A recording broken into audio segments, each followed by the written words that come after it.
आपने ये बहुत महत्वपूर्ण प्रश्न पूछा है। जो चंद्रयान-3 की हम बात कर रहे हैं, ये भारत का एक ऐसा ऐतिहासिक मिशन है।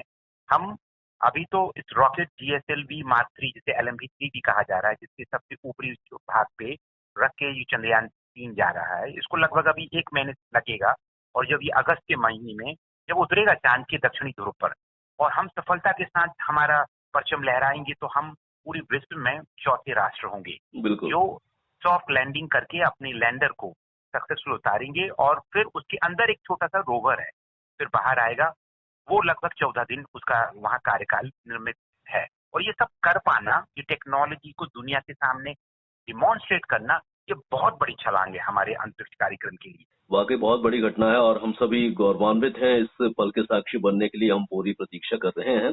हम जानना चाहते हैं साकेत जी की इस चंद्रयान-3 की लॉन्चिंग के बाद कौन-कौन सी ऐसी जानकारियां हमको हासिल होंगी जो इससे पहले हमें नहीं मिली हैं और उन जानकारियों के बाद हमें किस दिशा में विकास की संभावनाएं जागेंगी? हम इसरो की बात करें, उनका ये मूल लक्ष्य है कि इस चंद्रयान-3 मिशन के माध्यम से हम वो जो जरूरी फाउंडेशनल टेक्नोलॉजी है कि हम किसी मिशन को भेज के चांद की कक्षा में पहुंचा के वहां से फिर उतार के सक्सेसफुली उसकी सतह पर उतार पाना, ये पूरा डिमॉन्स्ट्रेशन एक कमाल की इंजीनियरिंग और साइंटिफिक कोलैबोरेशन का एक नमूना है।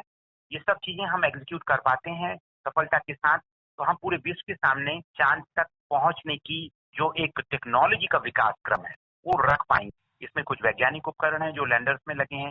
चांद की सतह पे, दक्षिण ध्रुव पे कुछ वैज्ञानिक विश्लेषण किया जाएगा। रोवर को भी कुछ काम दिए गए हैं। कमाल की बात यह है कि दोनों उपकरण, जिस लैंडर जिसके अंदर रोवर, ये दोनों उपकरण सफलतापूर्वक ना 14 दिन समय बिताने के बाद हमारी चांद की दक्षिण ध्रुव की जो समझ है, वो वैश्विक बात कर रहा हूं मैं। दक्षिण ध्रुव अभी सबके लिए एक बहुत महत्वपूर्ण लक्ष्य है क्योंकि वो चांद के निचला हिस्सा है। सोचिए जब वहां पे पहुंचते हैं तो वहां प्रकाश हमेशा ऊपर नहीं आता है सन का। तो अगर उस समय गड्ढों में, जो क्रेटर कहा जाता है, उसके अंदर जो बर्फ है, कहा जाता है कि अगर वो बर्फ है उसने जब से वो आइस फॉर्म हुआ है या जहां से भी वो आई है उसका स्रोत का अध्ययन करना और वो हमें मिलेगी। तो दक्षिणी ध्रुव चांद का पूरी दुनिया के लिए सबसे महत्वपूर्ण है अंतरिक्ष में आगे की यात्रा करने के लिए।